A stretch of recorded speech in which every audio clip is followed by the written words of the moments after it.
রথযাত্রা পুজো কমিটিগুলির পাশে রাজ্য সরকার। পশ্চিম বর্ধমানে 4 কমিটির হাতে 5 লক্ষ টাকার অনুদান। রথযাত্রা উৎসবকে ঘিরে রাজ্য সরকারের বড় উদ্যোগ। সোমবার নবান্ন সভাগৃহ থেকে ভার্চুয়াল অনুষ্ঠানের মাধ্যমে রাজ্যের বিভিন্ন জেলার পাশাপাশি পশ্চিম বর্ধমানের 4টি রথযাত্রা পুজো কমিটির হাতে তুলে দেওয়া হলো 5 লক্ষ টাকা করে আর্থিক অনুদানের চেক। জেলা শাসক দপ্তরে আয়োজিত অনুষ্ঠানে উপস্থিত ছিলেন দুর্গাপুর পূর্বের বিধায়ক চন্দ্রশেখর বন্দ্যোপাধ্যায়, জেলা শাসক S Pannabalam, police commissioner doctor Pranab Kumar এবং বিভিন্ন পুজো কমিটির প্রতিনিধিরা। উৎসবকে সুষ্ঠু ও সুন্দরভাবে আয়োজনের লক্ষ্যেই এই অনুদান বলে জানানো হয়েছে। কাজল মিত্রের report, news voice of Purulia.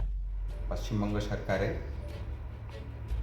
একটা নতুন উদ্যোগ এই বছরে আমাদের রাত কমিটিগুলো আছে, রাত কমিটিগুলোকে আমাদের ডিস্ট্রিক্টে কয়েকটা কমিটিগুলোর হাতে আজকে ওই ফিনান্সিয়াল অ্যাসিস্ট্যান্স আর্থিক অনুদান 5 লাখ করে রথযাত্রা কমিটি, 4টে রথযাত্রা কমিটি আমাদের জেলা থেকে আজকে গভর্নমেন্ট অফ ওয়েস্ট বেঙ্গল পক্ষ থেকে দেওয়া হয়েছিল। পশ্চিম বর্ধমানে কটা রথ হয়?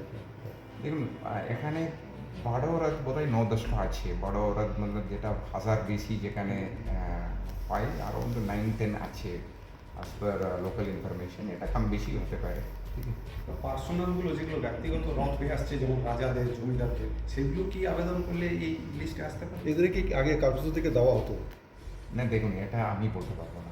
ঠিক আছে, ঠিক আছে,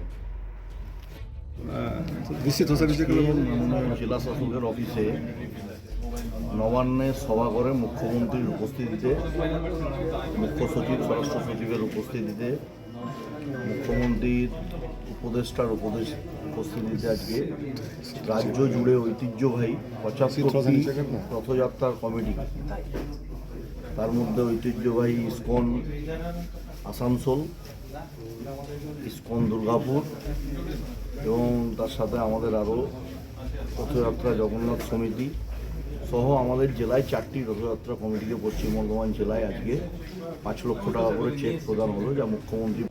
আমরা হিন্দু হিতে কাজ করব, এটাই স্বাভাবিক আছে।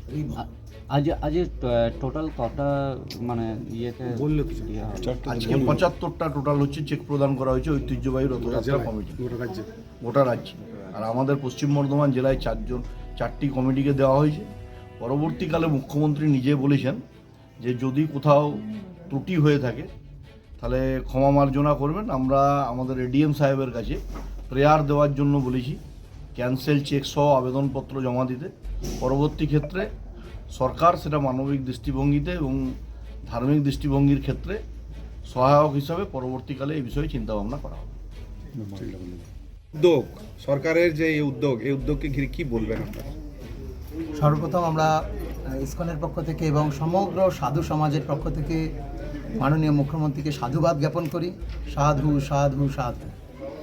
তৎপশ্চাৎ চৈতন্য চরিতামৃতে রয়েছে কিভাবে মহারাজ প্রতাপরুদ্র মহাপ্রভু যখন পুরীতে গিয়েছিলেন, 18 বছর পুরীতে অবস্থান করেছেন, মহাপ্রভুর সমস্ত রকম সেবার ভার মহারাজ প্রতাপরুদ্র নিজে নিয়েছিলেন এবং তিনি তার সেবকদেরকে বলেছিলেন যে মহাপ্রভুর ইচ্ছার স্ফূর্তিমাত্রই যেন সেই আয়োজন করা হয়। তো আজকে যখন ভার্চুয়াল মাননীয় মুখ্যমন্ত্রী এই সমস্ত প্রকল্পগুলোকে উপস্থাপন করছিলেন, সাধুদেরকে প্রোটেকশন দিত আর সাধুদের থেকে শিক্ষা গ্রহণ করত। সাধুরা কোনো ব্যবসা চাকরি করতো না, সাধুরা উপদেশ দিত আর সাধারণ মানুষ সেই উপদেশ নিয়ে দেশ চালাত। এটাই ছিল তৎকালীন সমাজের নিয়ম, বৈদিক নিয়ম। তো আবার সেই হারানো সংস্কৃতি ফিরে আসছে। জয় হিন্দ, হরে কৃষ্ণ।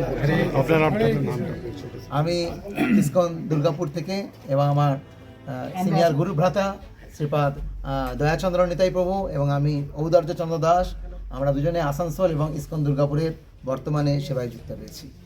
হরে কৃষ্ণ।